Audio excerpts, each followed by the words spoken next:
Donc dans ce 6e chapitre, je vais vous présenter deux techniques particulières, l'histocytofluorométrie et le whole body clearing. Donc il ne s'agit pas de techniques d'intravital, elles ne sont pas réalisées sur des animaux vivants, elles sont réalisées sur des tissus qui ont été isolés et traités. Leur principal avantage tient en fait dans la capacité à collecter un très grand nombre d'informations, beaucoup plus d'informations que dans les études classiques en immunofluorescence.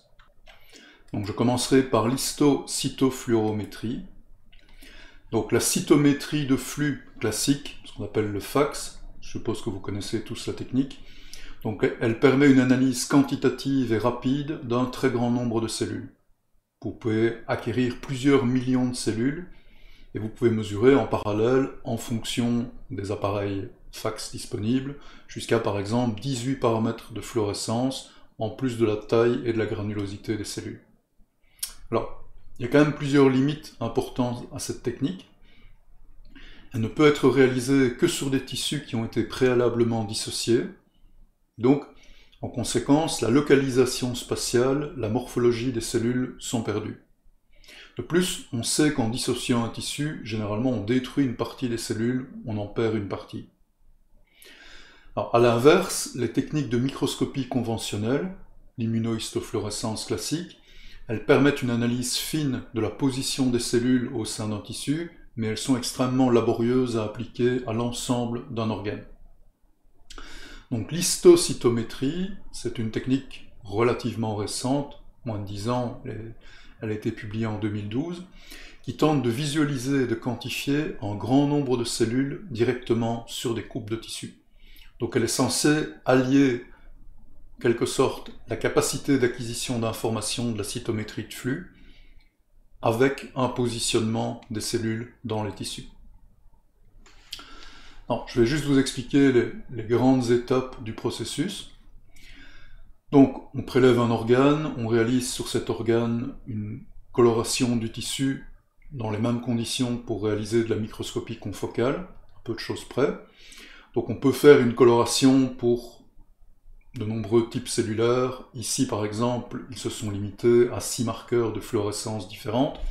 Ils auraient pu monter un peu avec les techniques actuelles, mais c'est ce qui peut se faire, entre guillemets, assez facilement.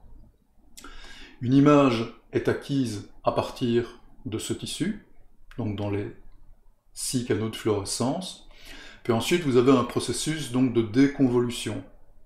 Donc on va traiter l'information pour réduire le bruit de fond, compenser par exemple les différents niveaux de fluorescence et avoir une image, entre guillemets, lavée de toute une série d'artefacts liés à l'autofluorescence du tissu.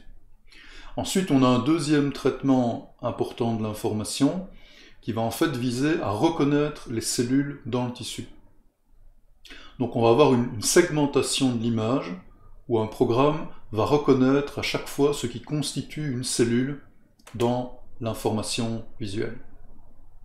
Et ça, ce traitement de l'information au niveau de la coupe va permettre ensuite de travailler cette information et d'utiliser différents types de représentations et d'analyses qui vont se rapprocher de ce qu'on réalise en cytométrie de flux.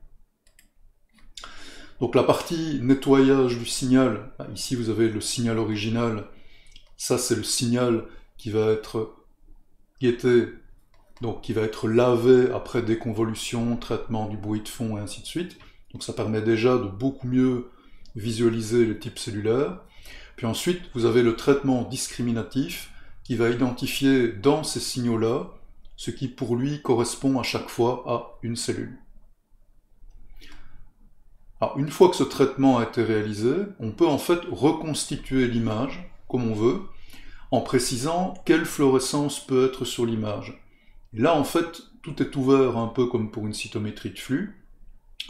Vous pouvez évidemment décider de représenter les cellules, par exemple, bleues, les rouges et les vertes, mais vous pouvez également commencer à faire des mixtes en disant « je ne veux afficher sur l'image qu'une cellule qui, par exemple, co-exprime le marqueur B220 avec un autre marqueur de surface. » Ou, par rapport aux 8 fluorescences, je décide de n'en représenter que 2 ou 3.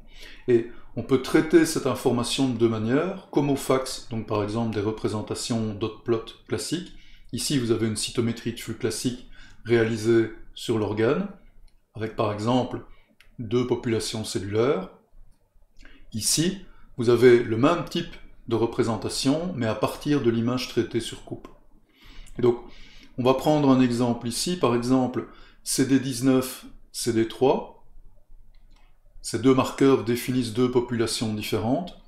Vous avez le même type de résultat à partir de l'analyse de la coupe ou à partir de l'analyse du tissu dissocié. Mais vous voyez ici que le pourcentage de cellules change considérablement. 72% ici, 45% là. Donc, ceci met déjà bien en évidence la perte d'informations qu'on a en dissociant le tissu. On perd beaucoup de cellules, on en détruit, et on change les rapports entre les différents types de cellules. Une autre possibilité de cette analyse, c'est de faire des représentations spatiales. Donc simplement en XY, et on peut repositionner les différents types de cellules au choix. Donc par exemple ici, de cette coupe, on ne représente que la position des cellules CD4+, ou des cellules CD8+. Donc ça donne une possibilité d'analyse de l'information spatiale qui est beaucoup plus grande, beaucoup plus facile que ce qui peut être réalisé sur une coupe de tissu classique dont l'information n'a pas été traitée. Nous allons maintenant passer au Whole Body Clearing. Donc c'est également une technique relativement récente, elle a moins de 10 ans, elle a été publiée en 2014. Et donc le but de cette technique, c'est de parvenir à comprendre en fait l'organisation globale d'un organe. Donc quand on réalise des coupes en histologie classique, généralement on a une représentation 2D, on a uniquement un plan de coupe dans l'organe. Si on veut avoir plus d'informations, évidemment on réalise plus de coupes. Mais on est quand même très loin de l'organisation en 3 dimensions de l'organe. C'est une information qui est généralement perdue en histologie. On peut la deviner en multipliant les coupes, mais ça reste quand même loin d'être évident. Et il y a des tas d'organes où en fait c'est très intéressant d'avoir cette information en 3D, par exemple le cerveau.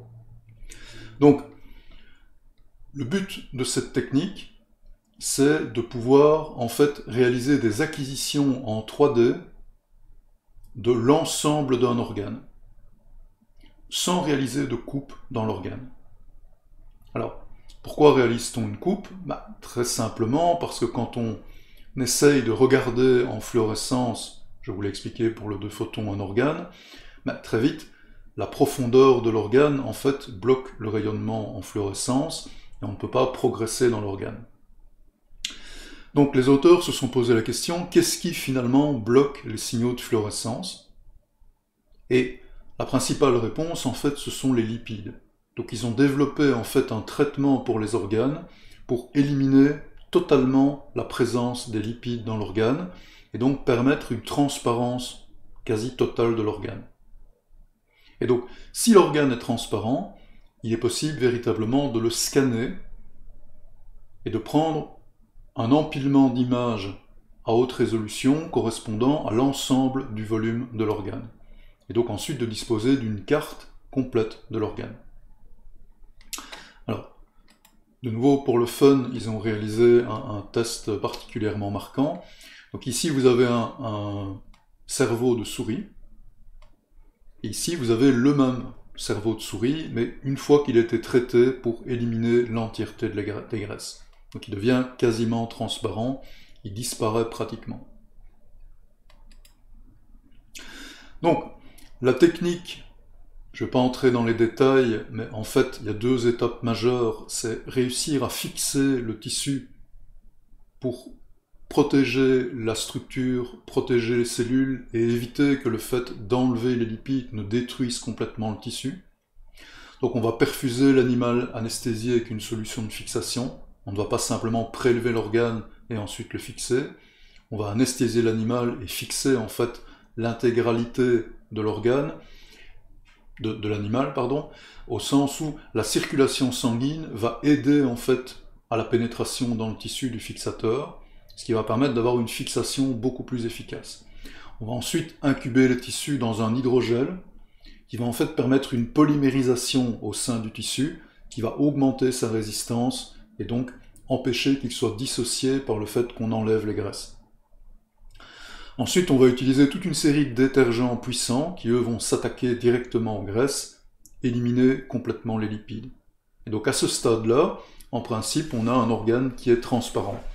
Et la troisième et dernière étape, c'est réaliser l'immunohistofluorescence. Alors, étant donné qu'on colore quelque chose d'extrêmement épais, au lieu d'avoir une incubation de la coupe pendant quelques heures ou 24 heures, là on a des temps d'incubation évidemment beaucoup plus lourds parce que l'anticorps doit diffuser dans tout le tissu. Donc ce sont des incubations de 15-30 jours au minimum. Alors pour acquérir des très grandes quantités d'informations pour pouvoir scanner très rapidement et en profondeur un organe, il faut faire appel encore à un nouveau type de microscope. Donc on a un peu parlé du confocal, du microscope à 2 photons. Là, il faut utiliser encore un nouveau type de microscope, les Clarity Optimized Light Sheet Microscope, COLM. Donc ce type de microscope, je n'entrerai pas dans le détail, mais réduit fortement les problèmes de photobleaching et permet l'acquisition d'un très grand nombre d'images. Alors qu'est-ce que ça donne concrètement? C'est vraiment assez impressionnant à regarder. Donc ça permet en fait véritablement des reconstitutions en 3D de l'ensemble de l'architecture d'un organe. Un autre avantage très important de cette technique, c'est que, étant donné que vous fixez très fortement le tissu, il est vraiment consolidé avant qu'on enlève les graisses, il est possible en fait de laver le tissu pour décrocher les anticorps qui auront été fixés par une première coloration. Et donc ça permet de colorer plusieurs fois en fait le même tissu et de réaliser à chaque fois une acquisition en 3D de l'intégralité du tissu et ensuite de cumuler ces différentes colorations pour produire en fait une image reconstituée avec plusieurs couleurs. On va en voir plusieurs exemples. Alors évidemment, en plus du microscope, ça demande des capacités de stockage très importantes de l'information. Maintenant, ça c'est plus un problème. Il faut monter à plusieurs terras, entre guillemets, pour stocker un seul ensemble d'images pour un organe. Donc, ça permet d'analyser toute une série d'organes, avec toute une série en fait de marqueurs de fluorescence, puisqu'on peut laver l'organe, décrocher un anticorps fluorescent et refaire une coloration avec un deuxième. Donc quelque part, le nombre d'anticorps, le nombre de marqueurs fluorescents qu'on peut utiliser, ici est quasiment infini. Évidemment, à force de laver l'organe, on finit quand même par l'abîmer un peu, mais globalement, ça augmente, je dirais, largement les possibilités de coloration sur des coupes de tissu. Ça permet même aussi d'utiliser des anticorps couplés avec le même fluorochrome. Parce que tout simplement, comme on lave le premier fluorochrome, on peut très bien revenir avec un autre fluorochrome tout à fait équivalent, dans les mêmes longueurs d'onde, mais couplé à un anticorps qui a une spécificité différente. Donc ça permet vraiment de reconstituer des cartes entières en 3 dimensions d'un organe. Donc je vous laisse ici admirer cœur, poumon, intestin, des biopsies de tumeurs. Enfin, en termes de cartographie d'organes, évidemment on n'a pas l'information dynamique ici, mais on a la possibilité vraiment d'avoir d'une part tout l'organe avec une résolution exceptionnelle et avec un ensemble de colorations qui aussi est tout à fait incomparable. Bon, nous allons maintenant attaquer le tout dernier chapitre. Donc c'est la visualisation de l'ensemble de la réponse immune sur animal. Et donc là, je vais vous présenter la technique du Whole Body Imaging. Donc cette technique, le Whole Body Imaging, répond en fait à la fameuse demande de pouvoir observer la réponse immunitaire entière, globale, dans tout l'animal, sans le perturber. Parce que c'est une méthode qui est extrêmement peu invasive au final. Donc je commencerai par une brève introduction à la technique en tant que telle. Donc il existe 3 types de signaux qui peuvent être utilisés pour suivre un animal en whole body imaging. Donc la bioluminescence, la fluorescence et ensuite la radioactivité. Donc dans le cas de la bioluminescence, on se base sur l'expression de lumière par une enzyme particulière, la luciférase. Donc on peut réaliser des constructions où en fait on a à la fois l'enzyme, son substrat, et où on a la possibilité de produire de manière spontanée de la lumière au niveau d'un organe. Dans le cadre de la fluorescence, vous connaissez déjà la technique, on va utiliser des fluorochromes qui sont tolérés in vivo, et là par contre on va devoir soumettre l'animal à un rayonnement de fluorescence pour détecter l'émission d'un signal en retour. Dans les deux cas, on va obtenir de la lumière ou de la fluorescence qui va ensuite pouvoir être traitée à l'aide de toute une série de programmes pour reconstituer une image en 2D ou en 3D de l'animal. Alors, la radioactivité, donc c'est le troisième type de signal qui peut être utilisé. Là, on va principalement se baser sur le PET, donc le Positron Emission Tomography, le PET scan. Donc lui repose sur le principe général de la scintigraphie. Donc évidemment, un animal n'émet pas de manière spontanée de la radioactivité, et vous êtes obligé en fait d'introduire cette radioactivité et donc de la lier à ce qu'on appelle un traceur. Et donc, dans le cas du PET scan, on va utiliser un atome radioactif, par exemple du carbone, du fluor, de l'azote ou de l'oxygène, qui va émettre un positron.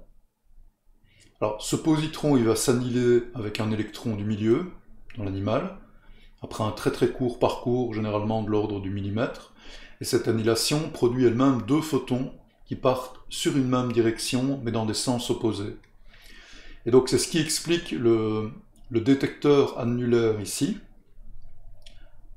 Quand vous avez cette émission de photons, si vous détectez simultanément deux signaux ici, vous pouvez en fait tracer, je dirais, le lien entre ces deux émissions pour identifier son point d'émission au centre. Donc, globalement, les capteurs vont en permanence monitorer l'émission des photons au cours du temps. Alors, une limitation évidemment de cette technique, c'est que vous devez injecter le traceur radioactif, et ce traceur, vous devez l'amener entre guillemets au bon endroit. Donc, ça nécessite d'être capable de targeter, de cibler le traceur sur ce qui vous intéresse. C'est la première limitation. Et la deuxième, c'est que la radioactivité doit au final être relativement forte pour que vous puissiez disposer d'un signal détectable. Et donc, qui dit radioactivité forte, dit en fait une radioactivité de courte durée. Donc vous avez une perte de radioactivité ici qui est très rapide et qui ne permet généralement pas de faire des observations au-delà de 24-48 heures. Alors que dans le cas des deux techniques précédentes, si vous avez un animal qui est génétiquement modifié, vous pouvez observer cet animal en l'illuminant sous anesthésie pendant un laps de temps important, et dans le cas de la bioluminescence, il n'y a pas non plus de limite. Donc la radioactivité offre l'avantage d'avoir un signal qui peut être très profond, qui peut être très spécifique, qui peut permettre une cartographie de détail, mais qui a toute une série de limitations au sens administration de la substance radioactive qui doit être dirigée vers sa cible, et grosses limitations dans le temps. Alors, de manière générale, ces trois techniques-là, de whole body imaging, permettent en tant que tel un gain très très important. Le premier gain, c'est de limiter le nombre d'animaux qu'on utilise en expérimentation. Et ça, c'est ce qui est recherché dans la plupart des approches à l'heure actuelle, limiter le nombre d'animaux. Donc, au lieu, pour réaliser une cinétique, de devoir sacrifier un groupe d'animaux à chaque point de la cinétique pour obtenir des informations, on peut se permettre, en fait, de suivre le même groupe et de l'observer à différents moments. On n'altère absolument pas l'animal en l'observant aux différents temps. La seule altération, en fait, c'est celle qui est liée au stress de l'anesthésie. Donc, ce type d'approche va permettre de monitorer un petit groupe d'animaux. Donc vous avez par exemple certaines machines qui permettent de mesurer en parallèle la bioluminescence ou la fluorescence chez 4 souris, voire plus. Vous allez pouvoir analyser un petit groupe et vous allez pouvoir l'analyser dans le temps. Et vous allez pouvoir réaliser rapidement des comparaisons également entre des groupes. Donc par exemple ici, on mesure l'infection par un virus qui est bioluminescent dans des souris soit wild type, soit déficientes pour l'interféron gamma récepteur ou pour l'interféron bêta récepteur ou l'interféron alpha-bêta. Pardon, il doit y avoir une erreur ici, ce sont les deux mêmes. Mais bon, bref. Ici, la comparaison en fait permet de montrer que l'un des types de souris génétiquement déficientes est aussi résistante que la souris wild type, alors que comme vous le voyez ici, vous avez deux souris déficientes qui présentent un fort niveau d'infection. Le gros avantage aussi en réalisant ce type de suivi, vous allez pouvoir individualiser les animaux et observer aussi les mêmes animaux pendant toute une cinétique, par exemple, d'infection. Donc, vous sortez des moyennes pour arriver à des mesures individualisées dans le temps au niveau de tout un animal. Ça, c'est vraiment un gain qui est absolument exceptionnel. Alors, on peut mesurer des tas de choses. Donc, par exemple, l'image précédente, je vous montrais un virus bioluminescent. Mais on peut, par exemple, aussi en bioluminescence, mesurer, par exemple, la présence d'une greffe. Donc ici, on a injecté de la moelle osseuse dans des souris, soit dans ce qu'on appelle des souris récipients syngéniques. Donc la moelle, en fait, ne va pas réagir, ne va pas se multiplier, il n'y aura pas d'induction d'une réponse immunitaire du greffon contre l'autre. Ou on peut injecter cette moelle dans des souris récipients allogéniques, donc dont les gènes de MHC sont différentes. Et donc là, vous voyez que au cours du temps, ces animaux, une réponse immunitaire va se déclencher du greffon contre l'hôte, donc parce qu'on greffe de la moelle, donc on greffe des cellules du système immunitaire. Donc là, c'est le greffon qui réagit contre l'hôte. Et ici, vous voyez qu'en fait, le nombre de cellules transplantées va augmenter de manière exceptionnelle et va saturer, entre guillemets, tout l'animal et l'attaquer et, au final, induire sa mort. Donc, ça permet de suivre la multiplication de cellules in vivo en temps réel avec une localisation relativement précise de la disposition de ces cellules. Donc la méthodologie en tant que telle du whole body imaging.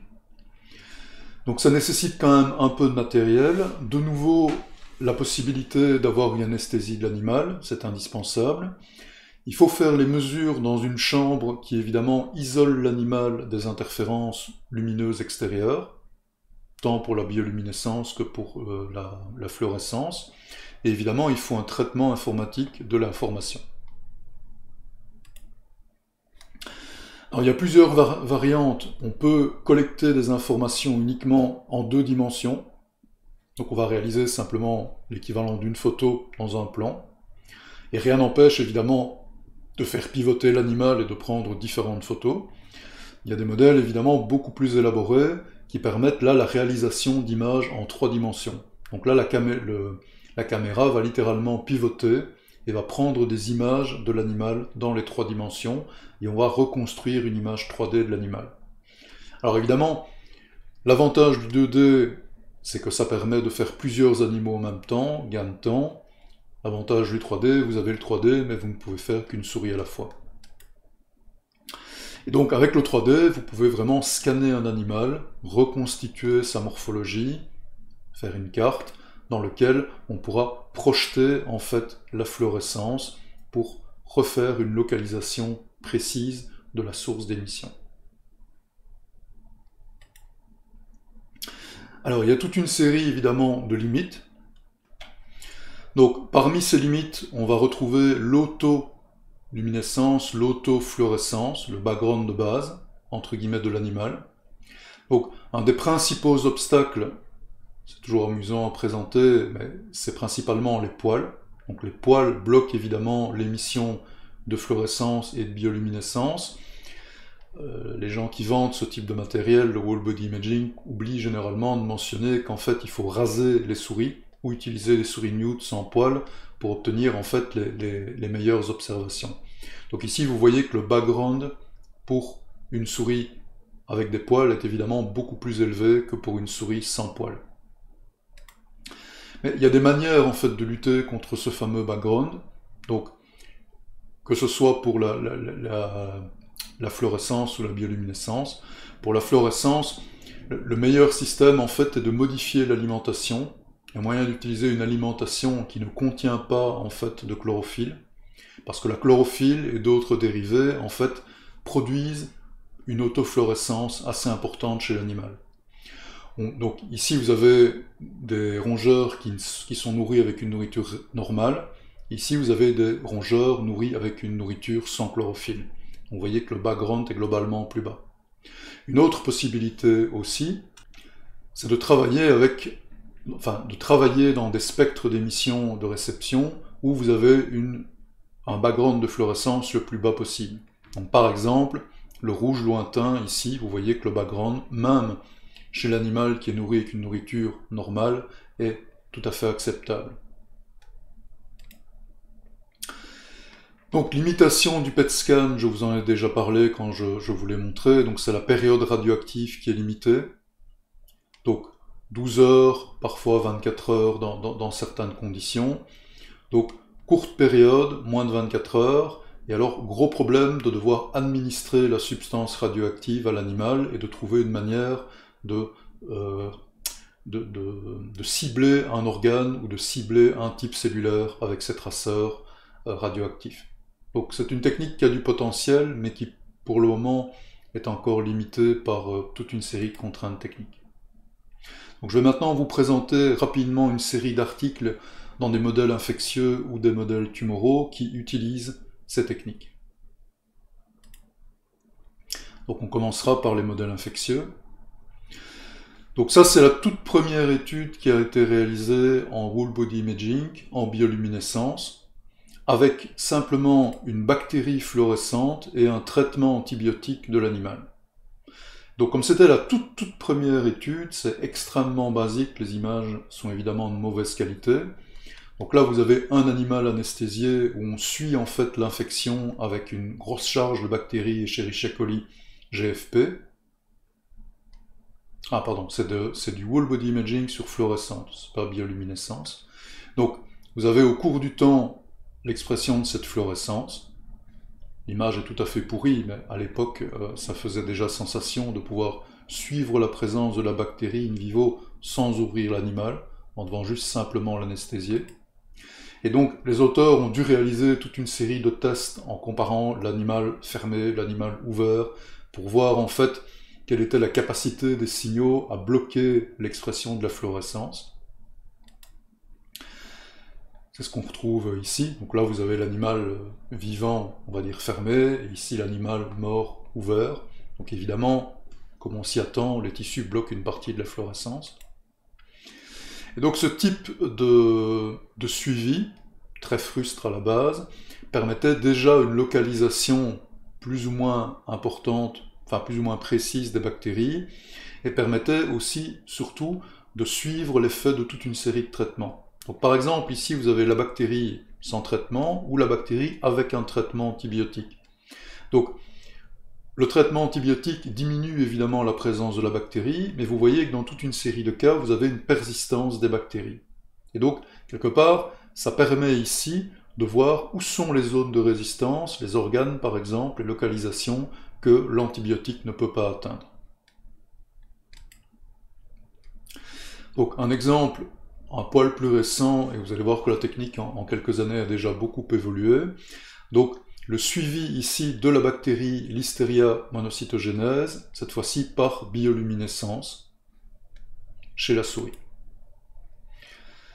Donc Listeria, je vous l'ai déjà présenté. Donc ici, les auteurs ont réalisé une cartographie entre guillemets de l'infection par Listeria en bioluminescence.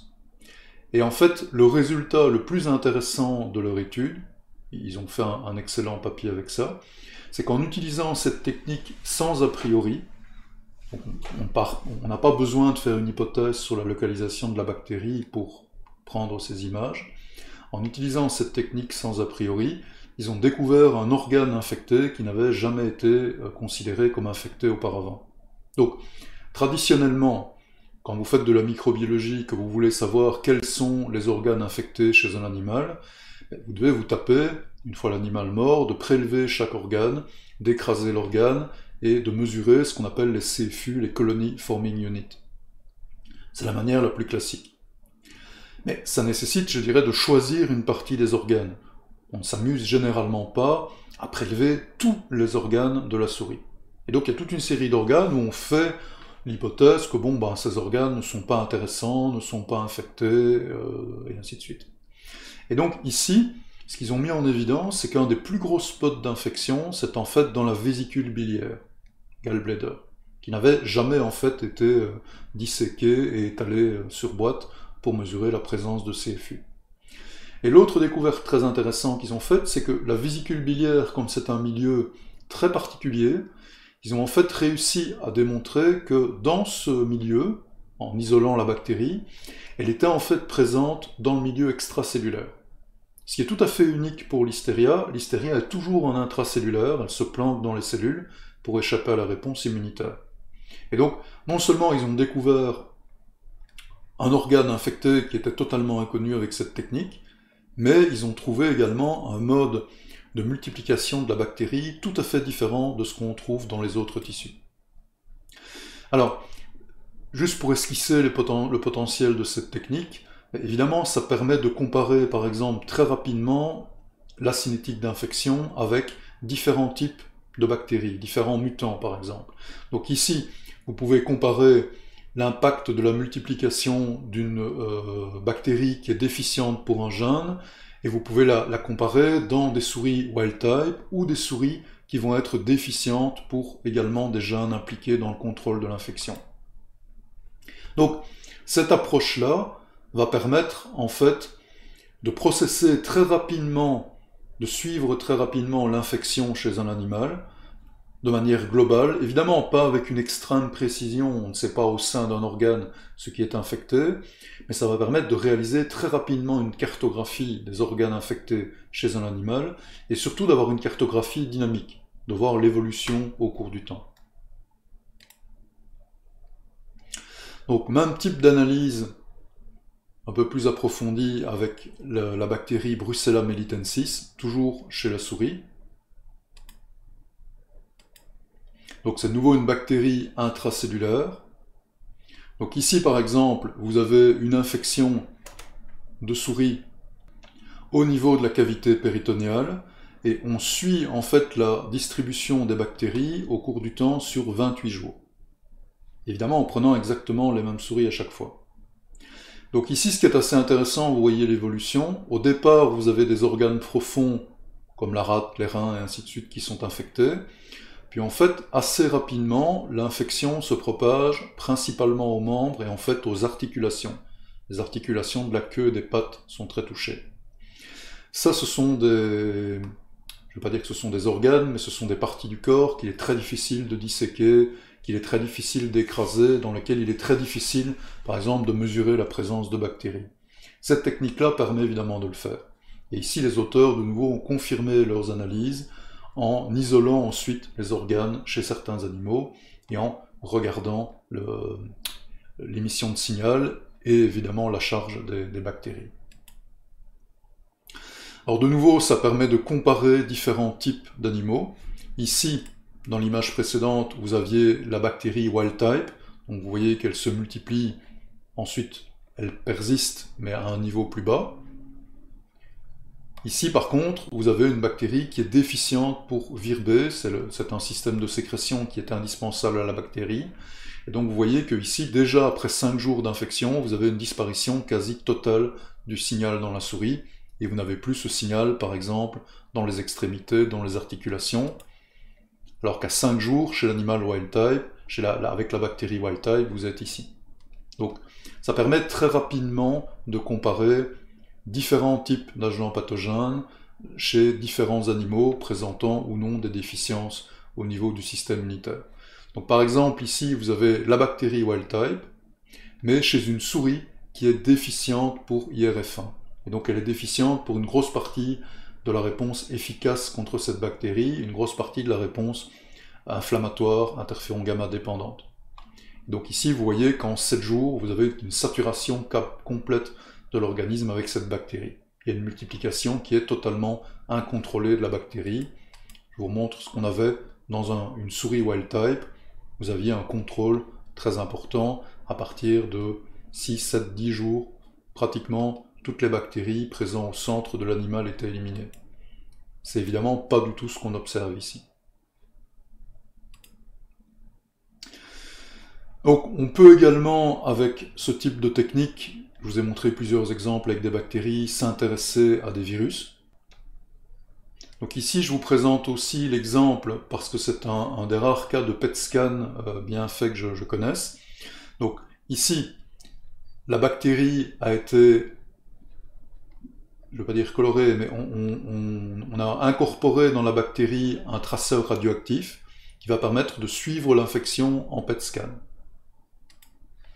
Donc ici, on a comparé en fait un très grand nombre de voies d'infection différentes, intranasale, intratrachéale, gastrique, péritonéale, veineuse, dermale, et on a mesuré au cours du temps, 0,25 heures, 2 heures, 20 heures, la localisation de la bactérie. Et ici, vous voyez que la bactérie a des localisations qui sont extrêmement différentes en fonction des voies d'infection. Bon, c'est un résultat tout à fait attendu, mais ici on a directement une cartographie complète de ces différences, et surtout l'expérimentateur ne prend pas, entre guillemets, de risque lors de la manipulation des animaux.